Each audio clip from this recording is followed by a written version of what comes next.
Good morning. Here is the news at 10. First, the highlights.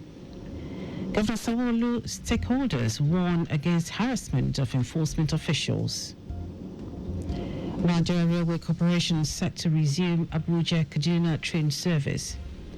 On the foreign scene, United Nations reimposes sanctions on Iran 10 years after landmark nuclear deal.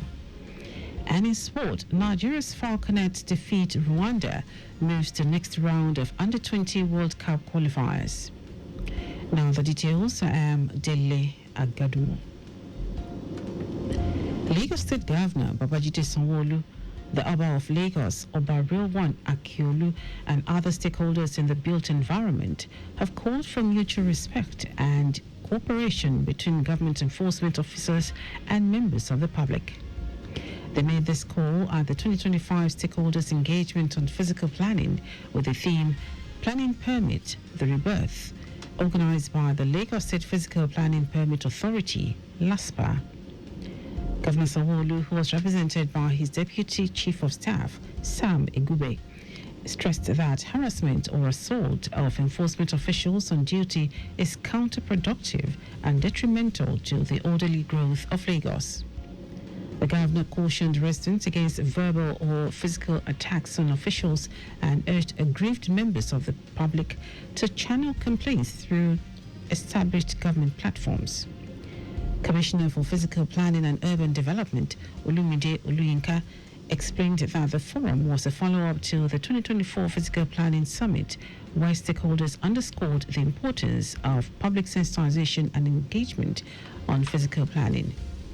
Oluyinka assured that despite the frequent challenges faced by LASPA officials during enforcement, the government would not relent in ensuring that no physical development takes place in the state without necessary approvals. On his part, Oba of Lagos, who was represented by the Bajulaye of Lagos, Ayodele Oyekon, appealed for public support of government planning regulations. Lagos State Government, through the Ministry of Youth and Social Development, has organized a one-day program on promoting adequate nutrition for adolescents and youth through dietary counseling. Permanent Secretary of the Ministry, Toyin Oke Osaitolu, said this is in a bid to ensure adolescents and youth in the state are equipped with essential health knowledge on nutrition and healthy living. Oke Osaitolu, who was represented by the Director, Administration and Human Resource, Abiodun Dina, said adolescents and youth represent one of the most critical stages of human development, a bridge between childhood and adulthood. She stressed that adequate nutrition builds strong bodies, sharp minds and resilient emotions, noting that the initiative focuses not only on access to food but knowledge, skills and guidance needed to make informed dietary choices. Lagos State Lands Bureau has rolled out new measures aimed at ensuring orderliness and curbing sharp practices in land transactions across the state. The Permanent Secretary, Kamar Oluwoshago, said the recently introduced Vistos tag system would help streamline processes, enhance security and improve engagement with members of the public. According to him, the system is designed to eliminate unauthorized movement within the Bureau's premises, thereby discouraging fraudulent activities while ensuring that visitors are properly identified and directed to the relevant directorates or units. Oluwoshago appealed to members of the public engaging with the Bureau on land-related matters to comply with the new procedure, assuring that the office remains committed to transparency, seamless and efficient land administration in Lagos State. Now to the rest of the stories. The Nigerian Railway Corporation, NRC, says the Abuja-Kaduna passenger train service is set to resume operations this week. The NRC, in a statement by its Chief Public Relations Officer, Callistus Oyimadu, says this follows the successful completion of repair and safety checks on the affected section of track at Asham. It explained that since the service was temporarily suspended after it derailed on August 26, the corporation had worked tirelessly to ensure both the infrastructure and rolling stock were restored to the highest safety standards in line with global best practices. The NRC added that as part of its commitment to passenger welfare, it had refunded 512 passengers out of the 583 on board the affected train.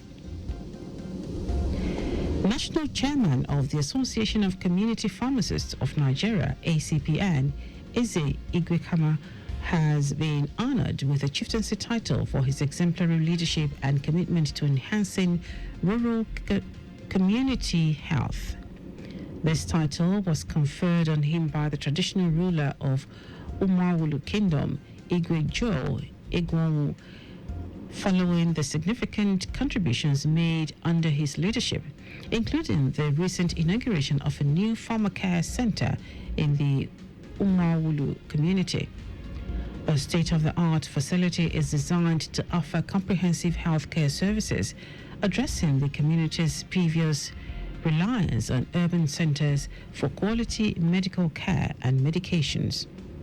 Reacting to the title, Eze said it symbolizes the achievements that can be accomplished as a community united in service, adding that true leadership is about the impact one has on the lives of others. Today is International Day for Universal Access to Information. On 17th of November 2015, UNESCO declared 28th of September to commemorate the day, while the United Nations General Assembly in 2019 also adopted 28th of September as the International Day for Universal Access to Information. Universal access to information means that everyone has the right to seek, receive, and impart information. This right is an integral part of the right to freedom of expression, and the media plays a crucial role in informing the public about issues of interest, but it relies on the ability to seek and receive information. The 2025 theme, Ensuring Access to Environmental Information in the Digital Age. It focuses on the vital importance of timely, comprehensive, and cross-border access to environmental information in an increasingly digital world. And now to foreign news. Sweeping United Nations economic and military sanctions have been reimposed on Iran 10 years after they were lifted in a landmark international deal over its nuclear program.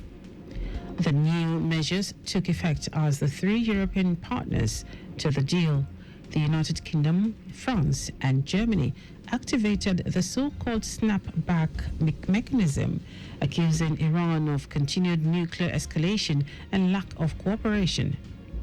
Iran suspended inspections of its nuclear facilities, a legal obligation under the terms of the 2015 deal, after Israel and the United States bombed several parts of its nuclear sites and military bases in June. Its president, Masoud Pezeshkian, insisted last week that the country had no intention of developing nuclear weapons. The reintroduction of sanctions, which Pezeshkian described as unfair, unjust, and illegal, is the latest blow to a deal that was heralded as a turning point in Western relations with a long ostracized Islamist nation when it first struck. Now, sports. The Falconets have moved into the next round of the FIFA Under-20 Women's World Cup qualifiers with a 4-0 victory over Rwanda at the Lekan Salami Stadium in Ibadan. The team, which had earned a narrow 1-0 win in Kigali in the first leg, completed a 5-0 aggregate victory to book their spot in the third round, where they will face either Senegal or Algeria. From the outset, the hosts dictated the tempo with fluid attacking play and sharp movement. The Falconets will now turn their attention to the third round with Senegal.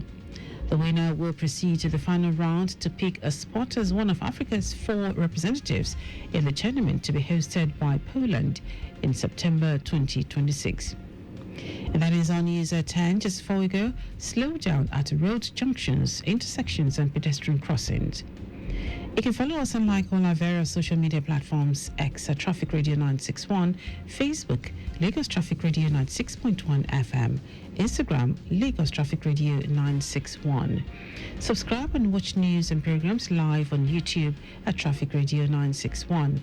Visit our website on www.trafficradio961.ng.